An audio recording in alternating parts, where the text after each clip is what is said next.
सबसे पहले तो आप ये फिगर अपनी देख लीजिए कि जो आईटीसी है सही है, कैश पेमेंट सही है, ग्रॉस प्रॉफिट लॉस हमारा सही है, ये सब देख लीजिए। मुझको इस वो पे सब नहीं सही है। जाना है। मुझको ये जाना है जो उसने नीचे लिखा है, चूंकि कैलकुलेटेड स्टॉक पर आपके द्वारा दाखिल प्रॉफिट लॉस से भिन्न है, आपको कारण बताने की सूचना दी जा रही है 73(5). क्या मुझे बताइए 73 के अंतर्गत पहले यह कवर होता है या नहीं? सो नमस्ते टू ऑल ऑफ यू। आज के सेशन में स्वागत है। रिकॉर्डिंग कर रहे हैं, लाइव रिकॉर्डिंग कर रहे हैं। ये यूट्यूब में भी जाएगा। और यूट्यूब के ऑडियंस को एक कहना चाह रहा हूं कि अगर आप इस लाइव डिस्कशन का पार्ट होना चाह रहे हैं तो आपको ये हमारा एक जीएसटी लिटिगेशन प्रीमियम क्लब है, उसको ज्वाइन कीजिएगा। हमारा ऑफिस के नंबर पर कॉल करके डिटेल पता कर लीजिएगा। दूसरा, यूट्यूब में एक सब्सक्रिप्शन के साथ एक बटन होता है जिसको हम लोग ज्वाइन का बटन कहते हैं।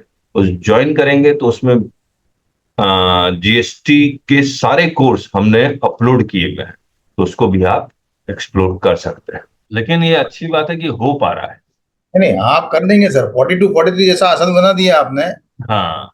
ना कि इसको भी आपको जुगाड़ कर देंगे इसमें। हाँ, करना पड़ेगा, उपाय नहीं है। हाँ, वो आप पूरा बना देंगे, मुझे कॉन्फिडेंट है। लेकिन ये कॉन्सेप्ट समझने के लिए थोड़ा टाइम लगेगा।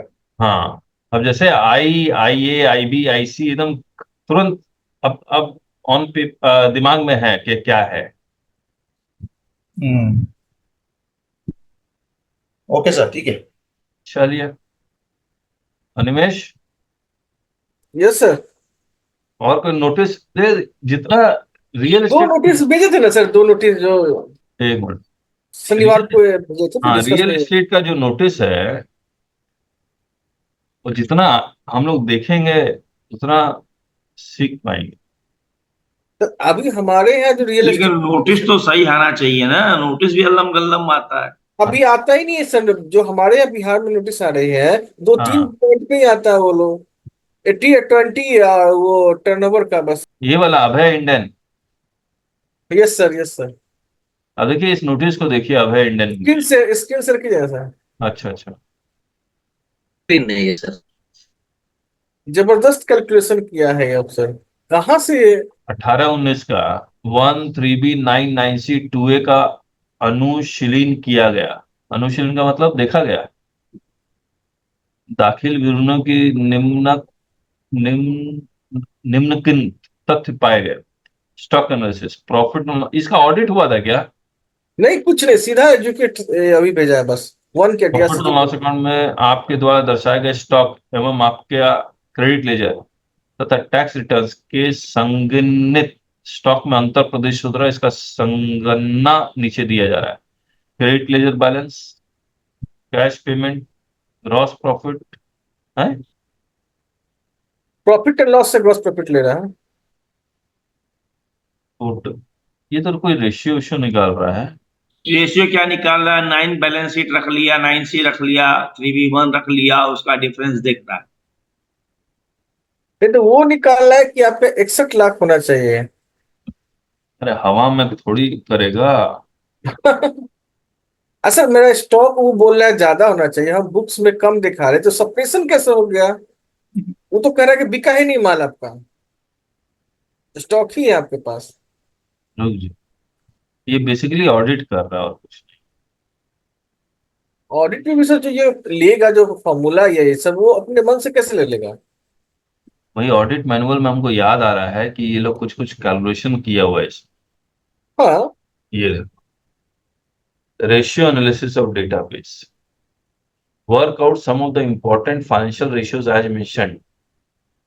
The result of ratio analysis may be summarized in the following table: 1, 2, 3 financial year, है ना? Important observation of the auditor leading to conclusion in the results, ये देखो। Mention changes in the law and rates of tax pertaining to outward supply, ये तो अलग ही आ गया। Revenue risk analysis, the perform the revenue risk analysis covering the period of at least 1 year or a minimum of one return for GST payable and paid. The GST payable may be derived by determining the tax payable trend analysis. ये देखो, cost of production of major finish goods 17, 18, 18, 19, 19, 20।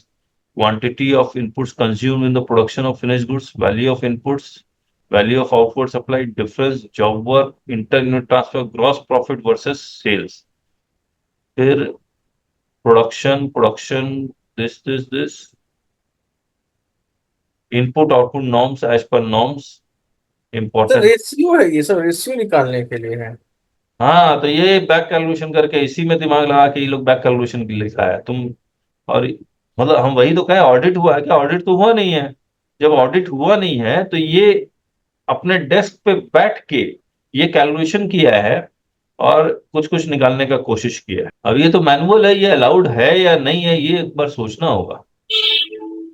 ये सब चालू कर देंगे अपना system base मैं data आपको उठा के। मैं आपको बता रहा हूँ कि अब जैसे ये 17, 18, 18, 19, 19, 20 खत्म होगा, खाली ऑडिट होने वाला है, ऑडिट के बेसिस पे नोटिस आने वाला है और आपको तैयार रहना है। एसएमडी 1011 नहीं आएगा? हाँ जी, ये एसएमडी 1011 नहीं आएगा ऐसा? एसएमटी अभी भी 10 ये आना सब बंद क्या हो गया, आएगा? अब आता कहाँ, अब तो बंद हो गया ना।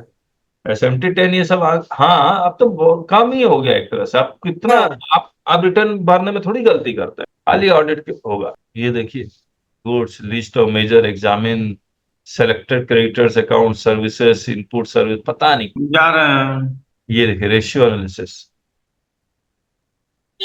ये रेशियो ट्रेंड एनालिसिस कर लीजिए, आईटीसी एनालिसिस, कोई दिक्कत नहीं।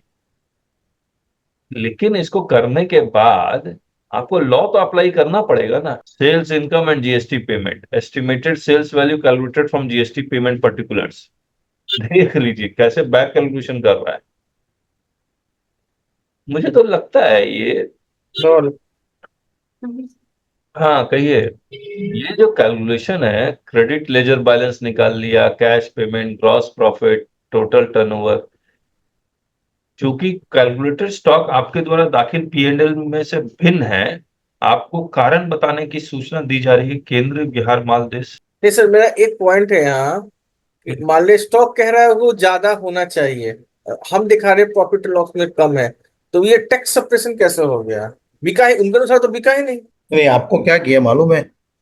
आपको स्टॉक उसने ये फिगर कैलकुलेशन करके स्टॉक आपका बढ़ा दिया, ठीक है?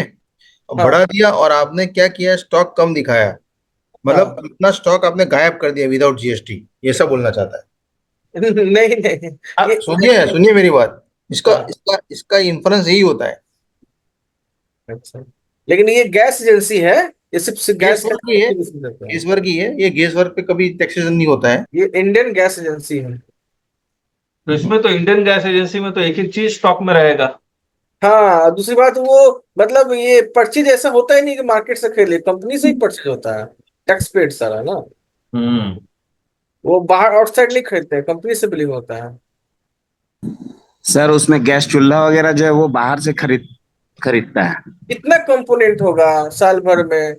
4 लाख, 2 लाख, 5 लाख, 1 लाख, 2 लाख, बहुत हो नहीं, गया। लेकिन ये योजना जो निकलता है ना, उज्ज्वला योजना, ये सब करके, तो उसके लिए तो अलग से खरीदना ही पड़ता है ना। फिर भी मतलब 5-6 करोड़ का बिजनेस है, 70 लाख का थोड़ी खरीद रहे होंगे वो। नहीं नहीं, इसको कैसे चैलेंज किया जाए, मतलब आ, ये इसको हम लोग ये भी नहीं बोल सकते गेस वर्क है। और ये कैसे कैलकुलेट किया, ग्रॉस प्रॉफिट निकाल लिया, टैक्सेबल टर्नओवर निकाल लिया, टैक्स लायबिलिटी निकाल लिया, टैक्स पेमेंट निकाला, रेट निकाल लिया 0.05%, टैक्स ऑन प्रॉफिट निकाला, gross profit divide by.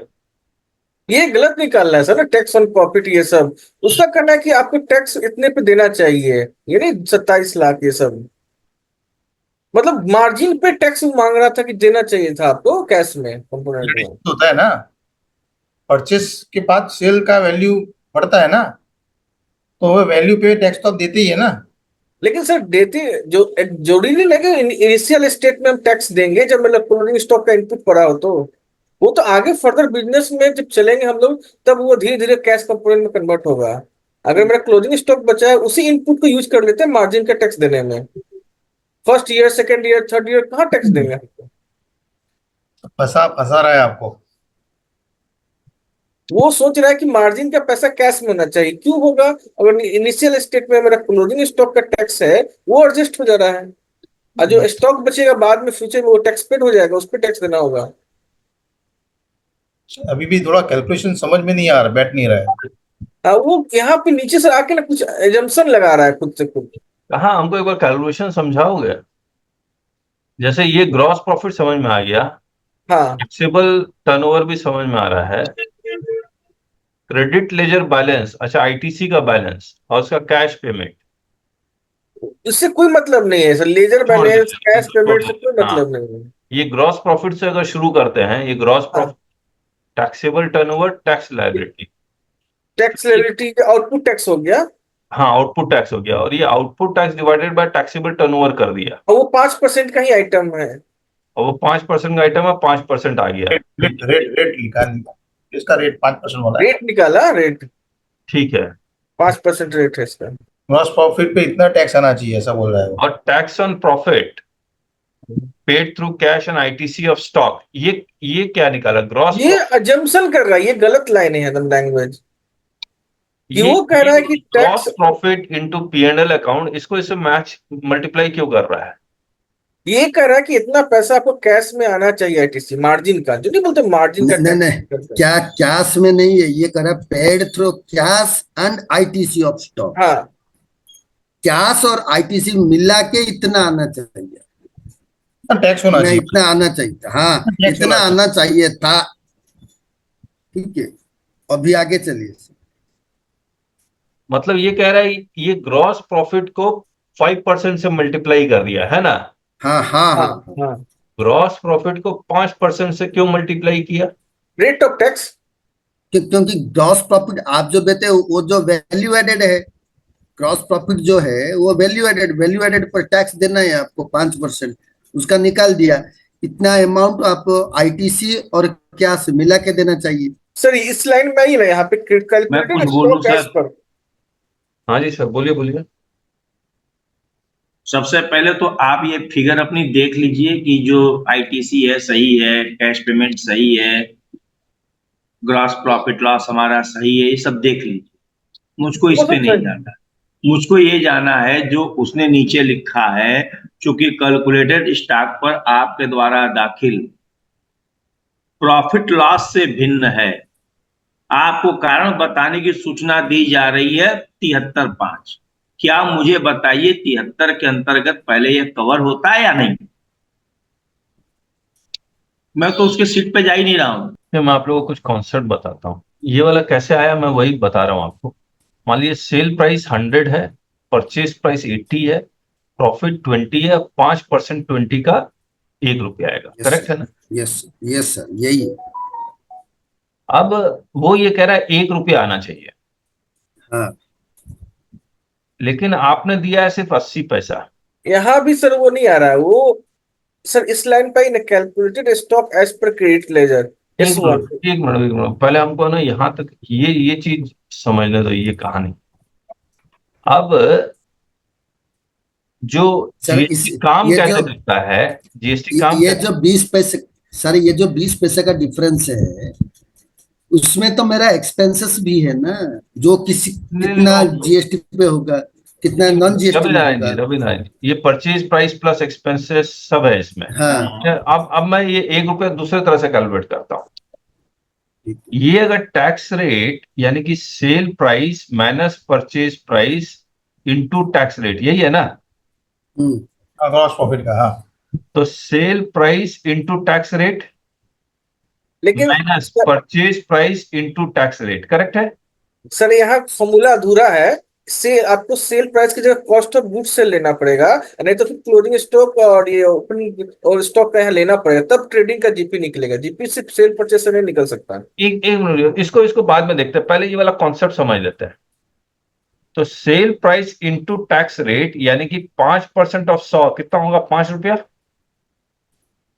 Minus 5% of 80 कितना होगा? ₹4, तो भी ₹1 आ रहा है। Hello, yes sir. अब ये कह रहा है कि प्रॉफिट का मैं 5% निकालूं या sale price into tax rate और purchase price into tax rate करके भी निकालूं तो भी ₹1 आना चाहिए। हाँ लेकिन सर जीपी का जो मैटर होता है ना, रुक तो जाओ, इस अब हम लोग को ये देखना है कि क्या ये जो कैलकुलेशन कर रहा है इसके अकॉर्डिंग कर रहा है या नहीं कर रहा है। इस अब ये जो कैलकुलेट कर रहा है ये 5%, ये ग्रॉस प्रॉफिट का क्यों निकाला है? अगर ये ग्रॉस प्रॉफिट का निकाल रहा है, नेट प्रॉफिट का निकालना चाहिए बेसिकली। इसको सारे एक्सपेंसेस में भी तो आईटीसी लिया होगा उसने। हेलो, ठीक है सर, लेकिन मेरा कहना है यहाँ पे उसको ये देखना ही नहीं है कि ग्रॉस प्रॉफिट का 5% जो ये दिए हम लोग उसको चेक करने का। समझ वो गए? ओहो, तो इसको है ना ये वाले कॉन्सेप्ट से काउंटर करेंगे ना हम लोग। अब सर इसमें अगर एक काम करते हैं, सेल प्राइस, इसमें तो सेल प्राइस कहीं नहीं लिया है इसने। टर्नओवर लिया है ना, 7 crore 60 lakh turnover, 76073, fourth number column, fourth. हाँ, टैक्सेबल टर्नओवर इतना लिया है। और परचेजेस कितना है? नीचे लिया है 75427। ये अब या तो वो करे, इन दोनों को माइनस करके 5% निकाल ले। लेकिन सर फिर भी मेरा कहना है कि अधूरा फॉर्मूला है ना sir sir sir sir purchase में भी, लेना सर पड़ेगा ना। परचेज में भी इसमें तो आएगा, ये तो टैक्सेबल परचेज लिखा ही नहीं है इधर कहीं। परचेज में तो आएगा मिला के एग्जेम्प्ट और ये मिला के आएगा। ये और दूसरा एग्जेम्प्ट कितना है? ऑडिट मैनुअल में ये ऐसा कैलकुलेशन कहीं नहीं लिखा हुआ है।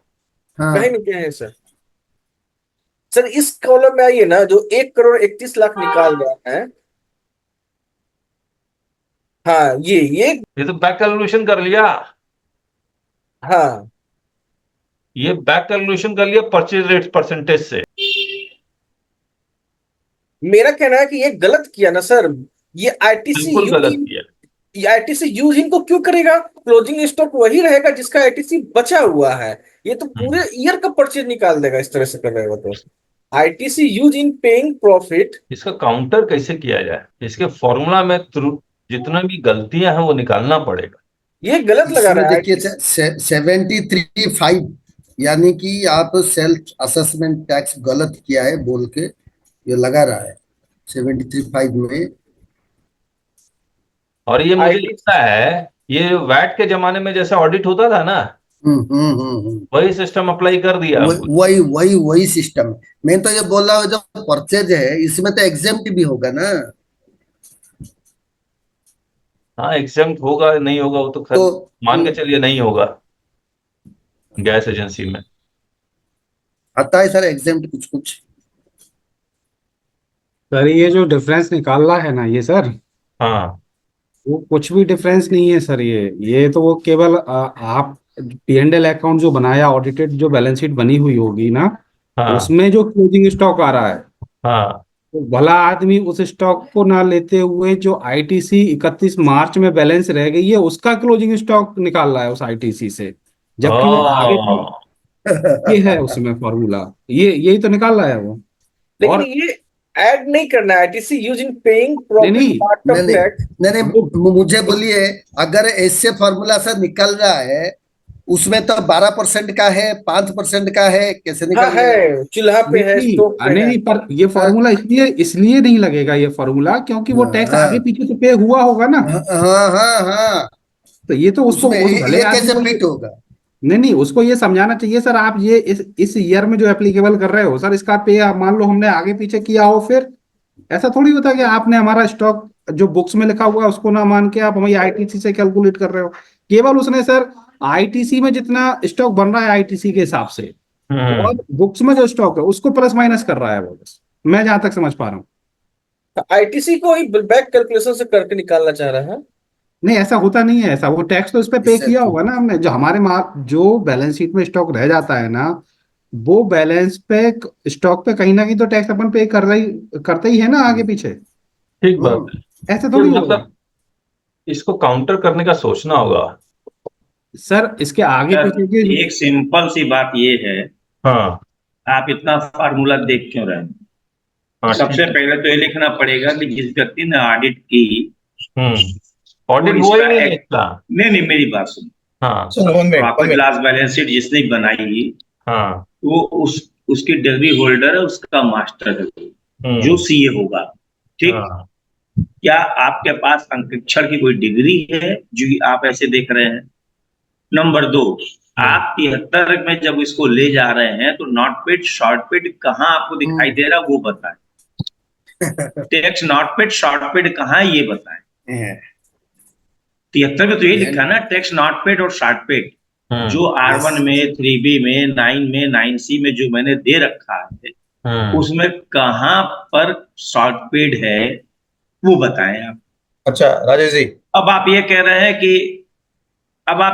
हैं कि इतना रुपए का स्टॉक पर अभी रह गया, ये कहाँ उसमें लिखा है? तो टोटली ये और 9 कैलकुलेशन और 9C में क्लोजिंग स्टॉक कहाँ पे डिक्लेयर करना रहता है ये दिया हुआ है। राजेश जी, आप जो बोल रहे हैं टैक्स नॉट पेड, उसने तो सेकंड लास्ट लाइन में लिख दिया है। ये टैक्स नॉट पेड का ये फार्मूला नहीं है। ये देखिए, इसका 73 में जो वर्डिंग्स है ना उसको लाके खड़ा कर दिया है यहाँ पे। फिर वही बात मैं क्या उसको काउंटर क्या करना है मैं बताता हूँ उसको सर, काउंटर कैसे मैं वही कह रहा हूँ। जो ये दिख रहा है डिफरेंस इन स्टॉक, ये कहाँ 73 की लैंग्वेज में डिफरेंस इन स्टॉक लिखा है? तो 73 में लैंग्वेज तो नहीं आता है ऐसा। इसने अरे नहीं, सुनिए मेरी बात, ऐसा इसको काउंटर करने का है अपने को। मेरे काउंटर कैसे करने का है? काउंटर अरे मैं वही बता रहा हूँ। एक मिनट राजेश जी, राजेश जी, जिनेश जी बोलिए। जिनेश जी, सर मैं ये कहना चाहता हूँ कि जिसने पीनल अकाउंट बनाया, ट्रेडिंग अकाउंट बनाया, मैन्युफैक्चरिंग अकाउंट बनाया, जहां उसने स्टॉक का वैल्यू डिटरमाइन किया है, कैसे डिराइव किया है, based on the stock register उसने दिया होगा। कई लोग क्या करते हैं, जुगाड़ भी कर देते हैं प्रॉफिट सेट करने के लिए, स्टॉक को सप्रेस भी कर देते हैं, स्टॉक को मतलब इन्फ्लेट भी कर देते हैं, तब जाके कुछ। हाँ नहीं हमारी दूसरी तो मैं दूसरी बात कह रहा हूँ। राजेश जी वो बोलने दीजिए जिनेश जी को। बोलिए जिनेश जी। सर क्या होता है कि वैल्यू जो होता है ना, वो अपने क्लोजिंग स्टॉक जो होता है, स्टॉक रजिस्टर से जो आइटम हम लोग देखते हैं ना, बाद में जो क्लोजिंग का जो रहता है स्टॉक, उसमें फीफो बेसिस पे अपना वैल्यू निकालते हैं, बेसिस पे निकालते हैं, एवरेज बेसिस पे निकालते हैं। मतलब वो एक हमारा लिए स्टॉक का रजिस्टर बेस बन जाएगा उसको काउंटर करने के लिए। स्टॉक रजिस्टर में पूरा ओपनिंग बैलेंस इनवर्ड आ जाएगा पूरा साल का, आउटवर्ड आ जाएगा, क्लोजिंग आ जाएगा। राजेश जी एक बात, सॉरी जिनेश जी, ऑडिट हुआ नहीं है, आप तो इसको कॉपरेट कर रहे हैं डिपार्टमेंट ऑडिट को कॉपरेट नहीं, मैं तो सर अपने लिए, मैं उसको पहले एक बार ये चेक कर लो, उसको एक बार चेक कर लो। नहीं चेक करने का जरूरत ही नहीं है। जब इसको काउंटर करना, हम लोग को काउंटर सबमिशन मोड में नहीं करना है कि हाँ आपने सही किया है, चलिए अब हम आपको ठीक करते हैं कि ये देखिए हमारा स्टॉक रजिस्टर, ये हमारा स्टॉक रजिस्टर। तो पागल कर देगा फिर डिपार्टमेंट हम लोग को, कोई बिजनेस कर ही नहीं पाएगा। वो कुछ भी कैलकुलेशन कर लेगा वहां पर डेस्क में बैठे हुए, और फिर हम भागते रहेगा उसके पास। फिर ये दो, वो दो, बैंक स्टेटमेंट दो, आपका पीएनएल दो, उसे निकाल के कैसे दो, सब कुछ मांगने चले जाएगा, आपका चड्डी दो, बनियान दो। हाँ, तो ये तरीका जो आप बता रहे हैं, जो राजेश जी ने जो बोले हैं, मैं उनको सहमत हूँ, क्योंकि ये सारे के कैलकुलेशन अजम्पशन प्रिजम्पशन बेस है, ये कोई सही नहीं है। और एक है कि जो कैलकुलेट कर रहा है वो उसका अथॉरिटी नहीं है, ऑडिट ये इसका अथॉरिटी नहीं है। हाँ, ऑडिट में जा सकता हो सकता है। ये 70 ऑडिट मैनुअल में भी ऐसा कैलकुलेशन नहीं लिखा हुआ है। नहीं है। नहीं मैं ये कह रहा हूँ, अगर आपको ये लग रहा है सर, मेरा ये कहना, आपको लग रहा है कि ये सप्रेशन ऑफ स्टॉक है, इतना नहीं होना चाहिए, तो उसके लिए तो अलग यूनिट बनी हुई है, वो इस काम को देखेगी। हाँ, आपको किसने पावर दे दी इस काम को देखें?